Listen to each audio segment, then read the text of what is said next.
Hi, my name is Devanshi Sharma and I'm a clinical psychologist working with Continua Kids Gurgaon and Rainbow Children's Hospital, Delhi. Today I would like to talk about a very common topic that everybody has been talking about lately, which is the act of suicide.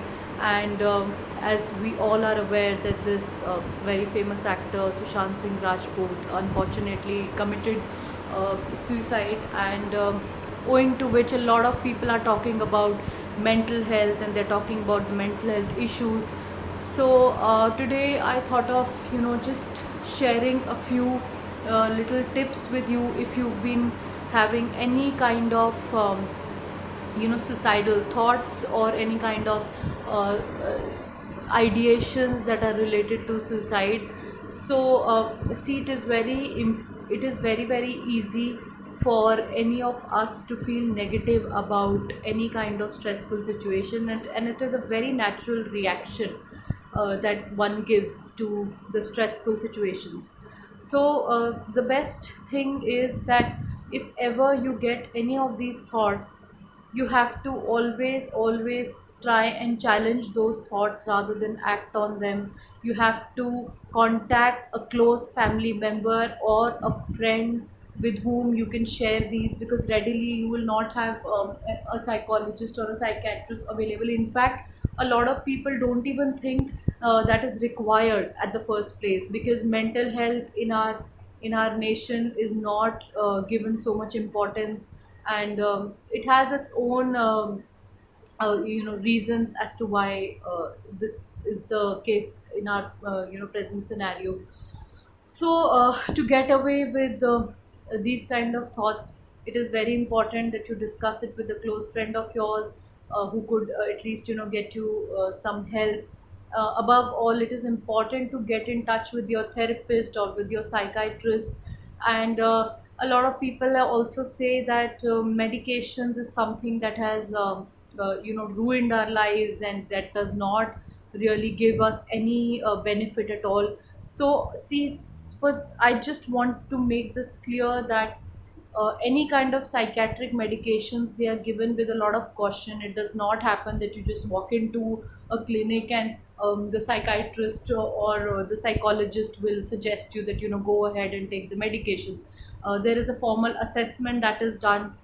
Based on the assessment, the conclusion is deduced, and of course the intensity of problems are also seen.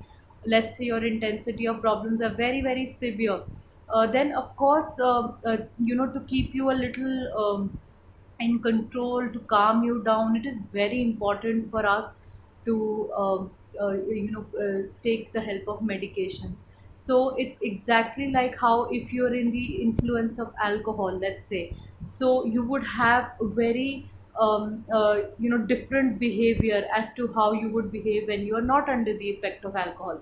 So similarly, when you're feeling depressed, when you're feeling anxiety ridden, it's almost the similar kind of changes that happen in your brain, that drive you to think that way, that kind of force you to take severe steps in life.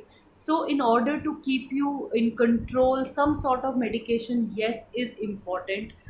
Doing a regular follow up with your psychiatrist, doing a regular follow up with your psychologist is very important. Above everything else, you have to have a lot of trust in your therapist or your psychiatrist. Only then you can have successful treatment. So it's okay if you take your own time to build in trust, but don't just leave the medications on your own, don't start the medications on your own. And always be in touch with your therapist or your psychiatrist. And this is a problem that is exactly same to any physical problems. So whenever you have a physical issue, you visit a doctor, you take a medicine for it or treatment, and you get okay. So it's just the same. Please don't neglect your mental health, because mental health is the driving force of your entire human functioning. If your physical health is intact but mental health is not, it is of no use. So instead of getting sad instead of being depressed over some negative thoughts. Try to take them as a challenge, try to channelize them into some constructive work. And if you're not able to do that, we are there to help you. Please do visit your mental health therapist or professionals around you. Thank you so much for today. If you have any questions, you can always leave it under the comments, and I will get back to you as and when possible. Thank you so much for watching this video.